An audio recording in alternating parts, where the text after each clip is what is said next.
Praise God. I have 3 pastors.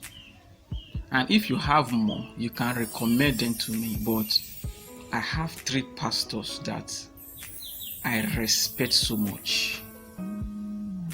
3 pastors that I respect so much.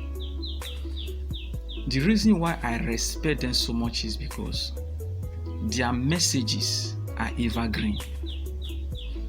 Evergreen in the sense that even in the next 10 years, the message they have preached already, in the next 10 years, if you listen to those messages, it will seem as if the message was preached today.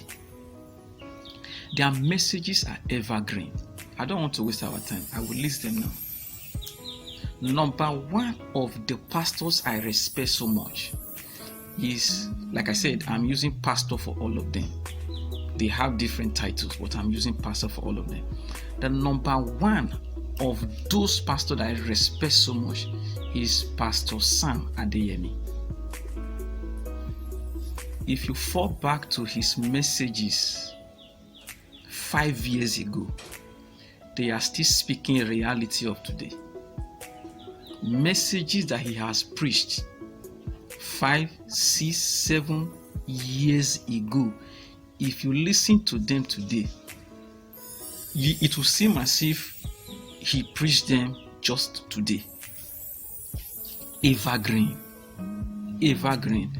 Pastor Sam Adeyemi is one of the pastors I respect.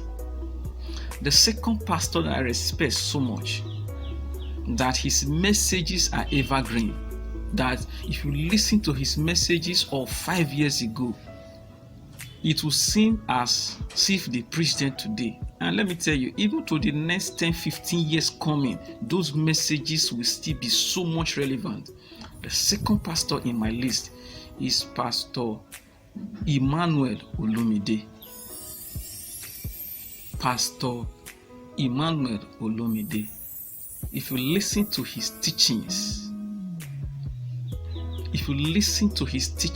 even the messages that he has preached years back, they will still speak reality to you today. That you will know that these messages, they were not just interpretation of letters. Because what most pastors do is to interpret letters. We know those kind of pastors. Now, let's continue. The last pastor that I respect so much, I respect him so much because his messages are evergreen. The third on my list is Pastor Joshua Selman. Joshua Selman. You see, he has the message beyond letters, and I respect him. Evergreen messages that the next generation will still listen to because the internet does not forget, right? So those messages will always be online. So the next generation will listen to those messages and they will still be blessed. These 3 pastors. The fourth one, I am still studying him. I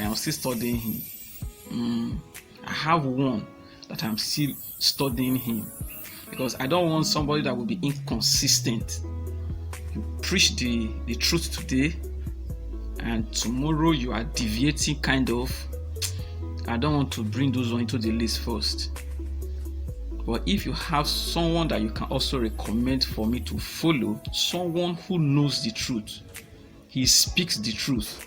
I am not talking about their personal life. You that is close to them, you may have your differences with them. That one is not my concern. I'm talking about their messages. Listen, Jesus made a statement. He said, the Pharisees, they sit in Moses' seat, right? He said, therefore, whatever they tell you to do, do it. But what they do, you don't do.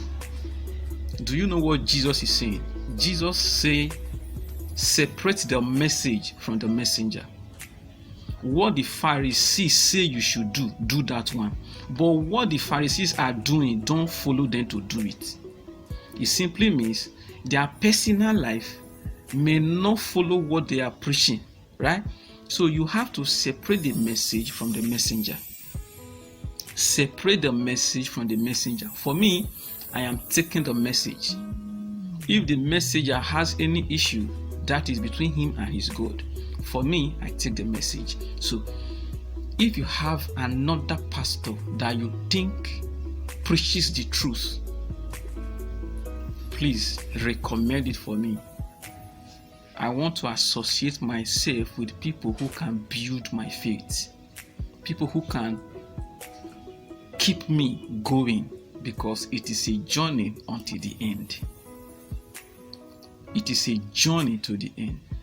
Pastor Sam Adeyemi has been a blessing.